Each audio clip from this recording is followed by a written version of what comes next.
दोस्तों आज के इस वीडियो में अपने भारतीय संसद के बारे में डिस्कस करेंगे। तो भारतीय संसद के 3 अंग हैं: राज्यसभा, राष्ट्रपति, लोकसभा। राज्यसभा, राष्ट्रपति, लोकसभा। ठीक है, राज्यसभा के बारे में सबसे पहले देखते हैं। आज अपने राज्यसभा के बारे में डिस्कस करेंगे। भारतीय संसद में अंग कौन कौन से हैं? राज्यसभा, राष्ट्रपति और लोकसभा। राज्यसभा में अधिकतम सदस्य कितने हैं? 250। अधिकतम हाईएस्ट कितने हैं? 250। इनमें मनोनीत कितने हैं? 12 और निर्वाचित कितने हैं? 238। मनोनीत 12, निर्वाचित कितने हैं? 238। अधिकतम की बात हो रही है। और राज्यों से कितने होते हैं? 230। इन 200 ये जो निर्वाचित सदस्य हैं 238, इनमें से 230 राज्यों से और केंद्र शासित प्रदेशों से 8 है। जबकि वास्तविक सदस्य कितने हैं? 245। 12 क्या है? मनोनीत। निर्वाचित कितने हैं? 233। 225 राज्यों से, केंद्र शासित प्रदेशों से 8 है। दिल्ली से 3 है, पुडुचेरी से 1 है, जम्मू कश्मीर से 4 है। केंद्र शासित प्रदेशों से कितने? 8 है। दिल्ली से 3 है, पुडुचेरी से 1 है, जम्मू कश्मीर से 4 है। ये अपन को ध्यान रखना राज्यसभा में सदस्य।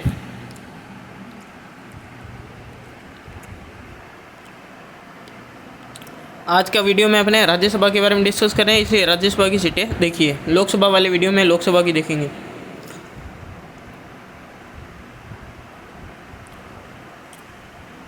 आगे भारतीय शासन प्रणाली का दूसरा आधार स्तंभ संघीय विधायिका या संसद है। भारतीय शासन प्रणाली का दूसरा आधार स्तंभ संघीय विधायिका है। इसका प्रावधान अनुच्छेद 79 से 122 तक किया गया। भारतीय शासन प्रणाली का दूसरा आधार या स्तंभ संघीय विधायिका है। इसका प्रावधान अनुच्छेद 79 से 122 के अंतर्गत किया गया। आर्टिकल 79, अनुच्छेद 79, संसद का गठन। संघ के लिए एक संसद होगी जो राष्ट्रपति और 2 सदनों लोकसभा व राज्यसभा से मिलकर बनेगी। आर्टिकल 79 में लिखा हुआ है संसद का गठन। संघ के लिए एक संसद होगी जो राष्ट्रपति और 2 सदनों लोकसभा व राज्यसभा से मिलकर बनेगी। इस प्रकार भारतीय संसद का निर्माण राष्ट्रपति, राज्यसभा व लोकसभा से मिलकर होता है।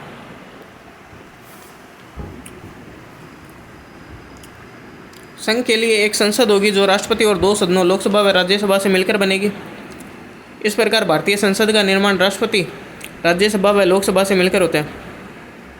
इस प्रकार भारतीय संसद का निर्माण राष्ट्रपति, राज्यसभा व लोकसभा से मिलकर होता है।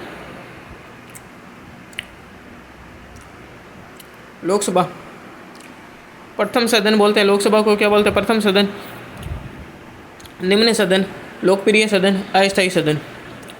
प्रथम सदन, निम्न सदन, लोकप्रिय सदन और अस्थायी सदन किसको कहते हैं? लोकसभा को कहते हैं।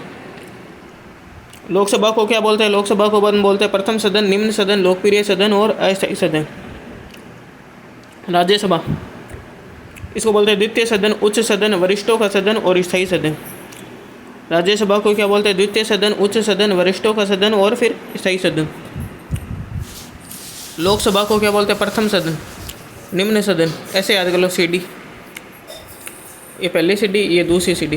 पहली सीडी क्या होती है? नीचे, निम्न सदन। प्रथम सदन को बोलते हैं निम्न सदन। दूसरी ऊंची होती है तो उच्च सदन। द्वितीय सदन, उच्च सदन। लोकसभा को क्या बोलते हैं? प्रथम सदन, निम्न सदन, लोकप्रिय सदन और अस्थायी सदन। राज्यसभा को बोलते हैं द्वितीय सदन, उच्च सदन, वरिष्ठों का सदन और स्थायी सदन। राष्ट्रपति संसद का सदस्य नहीं है। राष्ट्रपति क्या नहीं है? संसद का सदस्य नहीं होता, लेकिन अभिन्न अंग या घटक होता है। संसद का सदस्य नहीं होता, लेकिन क्या होता है? अंग या घटक होता है, क्योंकि राष्ट्रपति के हस्ताक्षर के बाद ही कोई विधेयक, कानून या अधिनियम का रूप लेता है। क्योंकि राष्ट्रपति के हस्ताक्षर के बाद ही कोई विधेयक, कानून या अधिनियम का रूप लेता है। क्योंकि राष्ट्रपति के हस्ताक्षर के बाद ही कोई विधेयक, कानून या अधिनियम का रूप लेता है। ये राष्ट्रपति के बारे में। अब अपने डिस्कस करेंगे राज्यसभा को। राज्यसभा के बारे में जानें। राज्यसभा भारतीय संसद का द्वितीय या उच्च सदन है। राज्यसभा क्या है? भारतीय संसद का द्वितीय या उच्च सदन है। इसमें राज्यों के सदस्य होते हैं। ये सदस्य राज्यों और संघ राज्य क्षेत्रों का प्रतिनिधित्व करते हैं। ये सदस्य क्या करते हैं? राज्यों और इसके अलावा संघ राज्य क्षेत्रों यानी यूनियन टेरिटरी का प्रतिनिधित्व करते हैं। राज्यसभा का गठन आर्टिकल 80 में ठीक है, स र ला याद करने का। ठीक है, संसद 79, राज्यसभा मतलब राज्यसभा 80 और 81 में लोकसभा। तो राज्यसभा का गठन अनुच्छेद 80 में राज्यसभा के गठन का प्रावधान दिया गया। राज्यसभा में अधिकतम 250 सदस्य होते हैं। राज्यसभा में अधिकतम कितने होते हैं? 250। इनमें से 238 सदस्य राज्यों से तथा संघ क्षेत्रों से चुने जाएंगे, यानी 238 का निर्वाचन होगा। तथा 12 सदस्य राष्ट्रपति द्वारा कला, साहित्य, विज्ञान और समाज सेवा, 12 सदस्य मनोनीत होंगे। 12 सदस्य राष्ट्रपति द्वारा कला, साहित्य, विज्ञान और समाज सेवा के क्षेत्र में विशेष ज्ञान या अनुभव रखने वाले व्यक्तियों में से मनोनीत किए जाएंगे। वर्तमान में राज्यसभा के कुल सदस्य की संख्या कितनी है? 245 है। वर्तमान में राज्यसभा के कुल सदस्यों की संख्या कितनी है? 245 है। इनमें से 238 सदस्य राज्यों तथा संघ क्षेत्रों से चुने जाएंगे तथा 12 सदस्य राष्ट्रपति द्वारा कला, साहित्य, विज्ञान और समाज सेवा के क्षेत्र में विशेष ज्ञान या अनुभव रखने वाले सदस्यों में से मनोनीत किए जाएंगे। वर्तमान में राज्यसभा के कुल सदस्यों की संख्या कितनी है? 245 है। वर्तमान में राज्यसभा के कुल सदस्यों की संख्या 245 है। सदस्यों का निर्वाचन। राज्यसभा के सदस्यों का चुनाव विधानसभा के निर्वाचित प्रतिनिधियों द्वारा किया जाएगा। राज्यसभा के सदस्यों का चुनाव विधानसभा के निर्वाचित प्रतिनिधियों द्वारा किया जाएगा। यह चुनाव आनुपातिक प्रतिनिधित्व पद्धति के अनुसार एकल संक्रमणीय मत प्रणाली द्वारा होता है। यह चुनाव आनुपातिक प्रतिनिधित्व पद्धति के अनुसार एकल संक्रमणीय मत प्रणाली द्वारा होता है। योग्यता, क्या चीज़? योग्यता है वह भारत का नागरिक हो, वह न्यूनतम आयु 30 वर्ष से कम न हो। संसद द्वारा निर्धारित अन्य योग्यताएं ध्यान रखना है। मेन तो ये भारत का नागरिक हो और न्यूनतम आयु कितनी है? 30 वर्ष। निर्वाचन आनुपातिक प्रतिनिधित्व पद्धति के अनुसार एकल संक्रमण मत प्रणाली द्वारा निर्वाचन होता है।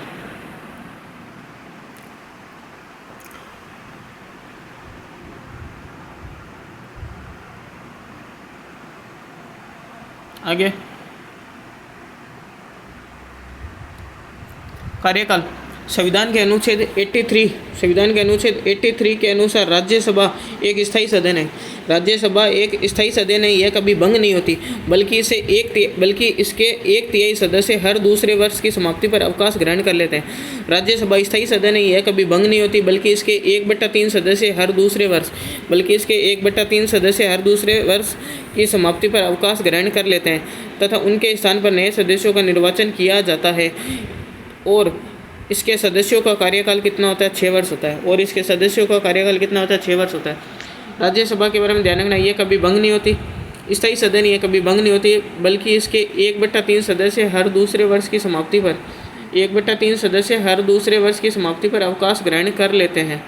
इसके 1/3 सदस्य हर दूसरे वर्ष की समाप्ति पर अवकाश ग्रहण कर लेते हैं। उनके स्थान पर नए सदस्यों का निर्वाचन किया जाता है। और इसके सदस्यों का कार्यकाल कितना होता है? 6 वर्ष होता है। उनके स्थान पर नए सदस्यों का निर्वाचन किया जाता है और इसके सदस्यों का कार्यकाल 6 वर्ष होता है। सभापति और उपसभापति। राज्यसभा के 2 प्रमुख पदाधिकारी होते हैं। राज्यसभा के क्या होते हैं? 2 प्रमुख पदाधिकारी होते हैं, सभापति और उपसभापति। राज्यसभा के 2 प्रमुख पदाधिकारी होते हैं, सभापति और उपसभापति। भारत का उपराष्ट्रपति राज्यसभा का प्रधान सभापति होता है। इसका कार्यकाल 5 वर्ष होता है। राज्यसभा प्रधान सभापति, इसका कार्यकाल 5 वर्ष होता है। सभापति का पद रिक्त होने पर इसकी अनुपस्थिति में उपसभापति उसके कर्तव्यों का पालन करता है। सभापति का पद रिक्त होने पर इसकी अनुपस्थिति में उपसभापति उसके कर्तव्यों का पालन करता है।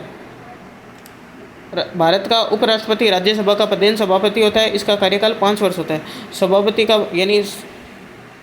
का कार्यकाल 5 वर्ष है, लेकिन राज्यसभा के सदस्यों का कार्यकाल 6 वर्ष है। इसकी अनुपस्थिति में उपसभापति उसके कर्तव्यों का पालन करता है। उपसभापति का कार्यकाल कितना होता है? 6 वर्ष होता है। ये मेन है ध्यान। सभापति का कार्यकाल 5 वर्ष होता है क्योंकि भारत का उपराष्ट्रपति होता है, और उपसभापति का कार्यकाल कितना होता है? 6 वर्ष होता है। और राज्यसभा के सदस्यों का कार्यकाल भी कितना होता है? 6 वर्ष होता है। आगे अनुच्छेद अधिकार, अनुच्छेद 249 के अनुसार यदि राज्यसभा उपस्थित तथा मत देने वाले सदस्यों के 2/3 बहुमत से प्रस्ताव पारित कर यह घोषित करती है कि राज्य सूची में उल्लेखित अमुक विषय राष्ट्रीय महत्व का है, तो संसद उस विषय पर कानून निर्माण कर सकती है।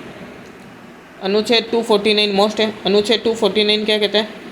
249 के अनुसार यदि राज्यसभा उपस्थित तथा मत देने वाले सदस्यों के 2/3 बहुमत से बहुमत से प्रस्ताव पारित कर यह घोषित करती है कि राज्य सूची में उल्लेखित अमुक विषय राष्ट्रीय महत्व का है, राज्य सूची में उल्लेखित अमुक विषय राष्ट्रीय महत्व का है, तो संसद उस विषय पर कानून निर्माण कर सकती है। यानी राज्य सूची का कोई विषय है, उसको चाहे तो क्या सेंटर का विषय बना सकते हैं, लेकिन राज्यसभा कर सकती है। राज्य सूची में उल्लेखित अमुक राष्ट्रीय महत्व का है, तो संसद उस विषय पर कानून निर्माण कर सकती है। और यही अधिकार क्या कर देता है? राज्य के शासन और केंद्र के शासन में केंद्र के शासन को मजबूत बना देता है। अनुच्छेद 312 के अंतर्गत राज्यसभा को उपस्थित और मत देने वाले सदस्यों के 2/3 बहुमत से प्रस्ताव पारित करने पर नई अखिल भारतीय सेवाओं की स्थापना करने का अधिकार दिया गया है। अखिल भारतीय सेवाओं की स्थापना का अधिकार किसमें? अनुच्छेद 312 में 2/3 बहुमत से राज्यसभा को। अखिल भारतीय सेवाओं की स्थापना का अधिकार किसको दिया गया? 2/3 बहुमत से राज्यसभा को। के अंतर्गत राज्यसभा में को उपस्थित और मत देने वाले सदस्यों के 2/3 बहुमत से प्रस्ताव पारित करने पर नई अखिल भारतीय सेवाओं की स्थापना का अधिकार दिया गया है। 312 में अखिल भारतीय सेवाओं की स्थापना का अधिकार। और 249 के अंदर क्या दिया हुआ है? अगर कोई राज्य सूची में उल्लेखित अमुक विषय राष्ट्रीय महत्व का है, तो उस विषय पर कानून निर्माण कर सकती है।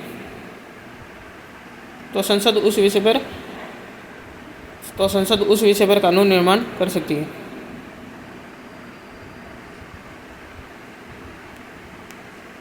तो ये राज्यसभा से अपन को संबंधित ध्यान रखना है।